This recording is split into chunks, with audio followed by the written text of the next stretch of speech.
Comme beaucoup d'entre vous, je suis convaincu que le processus d'effondrement de notre civilisation industrielle, pétrolière, globalisée est en cours. Pour nous, occidentaux, habitués à avoir le ventre plein et au confort de nos nids douillets, la chute peut être brutale. Face à ce risque, j'ai choisi d'agir. Pour moi, pour mes proches, pour ne pas faire partie du problème, mais de la solution. Et si on s'y mettait ensemble ? Avant de rentrer dans le vif du sujet, je vous rappelle que toutes les références qui seront citées ici dans cette vidéo, vous pourrez les retrouver en dessous, dans la description. Aujourd'hui, j'ai choisi de vous parler de l'eau. Il semble que ce sujet soit un des plus faciles à aborder, et pourtant c'est peut-être un des plus importants. Sans doute connaissez-vous la règle des 3 en survie. Nul ne peut survivre à plus de 3 secondes d'inattention, 3 heures sans régulation thermique, 3 jours sans eau, 3 semaines sans nourriture, 3 mois sans interaction sociale.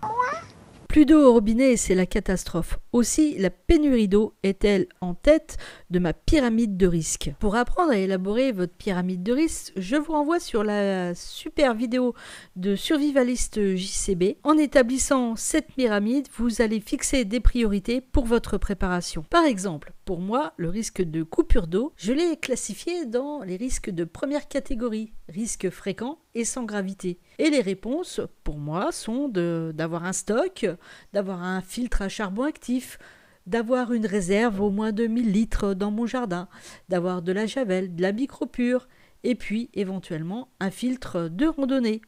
Mais cela peut aussi passer par des compétences à acquérir, comme apprendre à filtrer de l'eau, apprendre à la rendre potable, apprendre à identifier où se trouvent des sources d'eau à proximité de chez moi. D'ailleurs, pour tous ceux qui veulent pousser un petit peu plus loin leurs connaissances sur ce domaine, je vous renvoie à la vidéo de Ma ferme autonome qui est consacrée à ce sujet, qui traite bien des aspects concernant l'eau. Ouais, je sais aussi que vous aimez bien voir du matériel. Donc, ok, je vous emmène. On va faire le tour de ma bad. On va dire plutôt ma maison, hein, parce que moi, j'ai pas vraiment une base autonome durable. J'ai une maison, elle n'est pas autonome et durable, ça reste à voir. Mais en tout cas, c'est ma base. Et dans ma base, il y a tout ce qu'il faut pour avoir un stock d'eau, pouvoir la potabiliser et pouvoir entretenir mes cultures avec. Venez, on va faire le tour. Aujourd'hui, nous sommes dans une société où tout fonctionne à peu près convenablement. Je prends le pari de faire confiance aux gens dont c'est le métier de s'occuper de l'eau potable et donc je souscris à un abonnement pour avoir une eau de qualité. En effet, les maladies dues à l'eau sont extrêmement graves. Donc, je préfère me fier à des expertises que j'estime fiables et sûres pour assurer ma santé et celle de ma famille. Libre à chacun de penser différemment. En tout cas, c'est mon point de vue. En mode non dégradé, il y a 3 arrivées d'eau dans ma maison. D'abord, la cuisine. L'eau qui arrive dans ce robinet va servir d'abord à l'hydratation, ensuite à la petite vaisselle et puis à l'eau de cuisson. Une personne adulte consomme environ 1,5 litre d'eau par jour. La plupart du temps, l'eau du robinet, nous la refiltrons dans un filtre à charbon actif, ce qui fait qu'en cas de rupture d'eau, de coupure d'eau, nous avons toujours au moins 4 à 5 litres dans ce filtre qui est potable. Ne voyez pas là un placement de produit, je vous parle uniquement de ce que moi j'utilise. Donc là, les filtres, nous les commandons sur ce site, Aquatechnique. Il y a des filtres à charbon et puis il y en a un petit peu pour tous les prix. Le premier réservoir est en plastique, il est à 99 €. On change les filtres une fois par an. Le fait d'avoir ce dispositif me permet d'être rassuré quant à une éventuelle coupure d'eau. Je sais qu'il y aura toujours moyen de potabiliser l'eau de la fontaine que nous avons à proximité de la maison.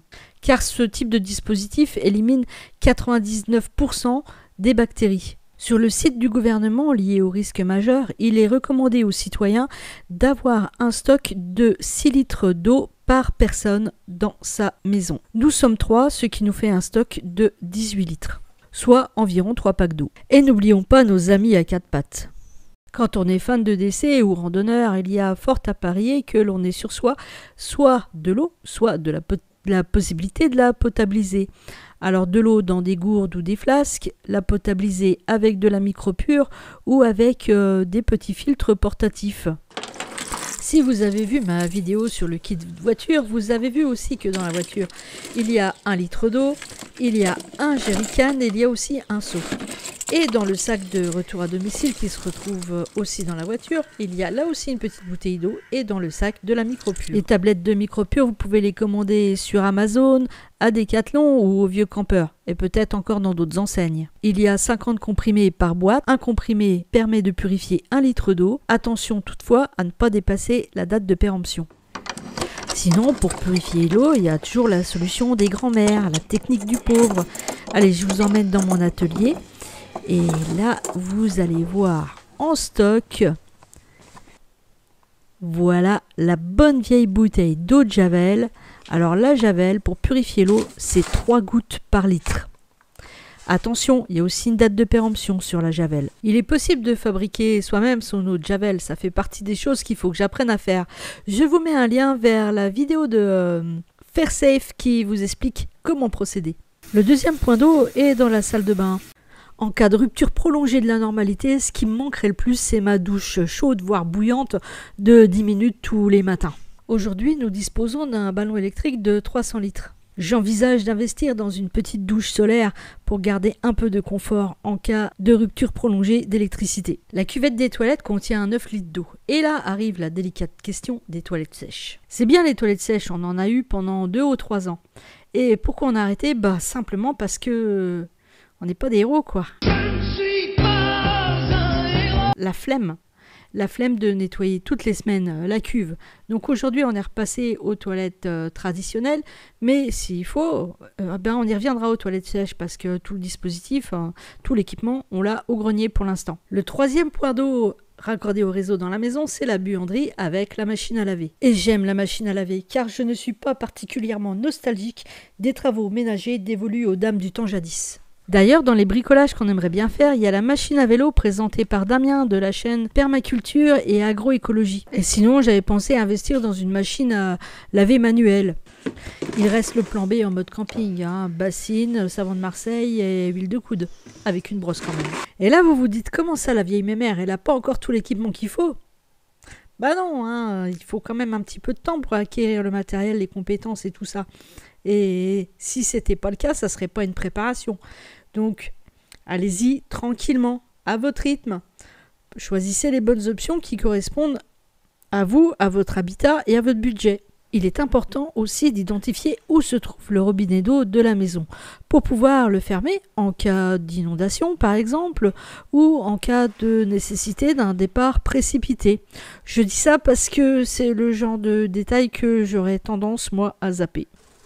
Pour le jardin, il y a d'abord la cuve de 200 litres qui récupère l'eau de pluie par la gouttière. Et si ça ne suffit pas, il y a aussi le réservoir de 1000 litres qui lui est alimenté par une pompe grâce à une source qui est captée. Et puis il y a aussi la fontaine du village. Je vois encore régulièrement des personnes venir chercher de l'eau là avec des bidons. Au pire de pire, il reste la rivière ou le canal, mais là on est franchement en mode Mad Max. Dans ce type de scénario catastrophe, il faudrait bien évidemment réapprendre à faire des filtres avec du charbon récolté dans des feux de camp. Et puis faire bouillir le précieux liquide dans notre quart sur les cendres encore chaudes de notre foyer. Oh, c'est vrai, là je fais un petit peu d'ironie. Ceci dit, c'est un réel sujet, l'accès à l'eau. Aujourd'hui, dans le monde, de nombreuses personnes, environ 500 000 personnes par an, meurent des maladies dues à l'eau. L'eau peut transmettre le choléra, la dysenterie, la légionellose. Donc c'est un sujet à prendre vraiment très au sérieux. Que vous habitiez en ville ou à la campagne, il y a 2 choses que vous pouvez faire immédiatement. La première est d'identifier les sources d'eau à proximité de votre domicile, que ce soit une fontaine, un puits, un cimetière.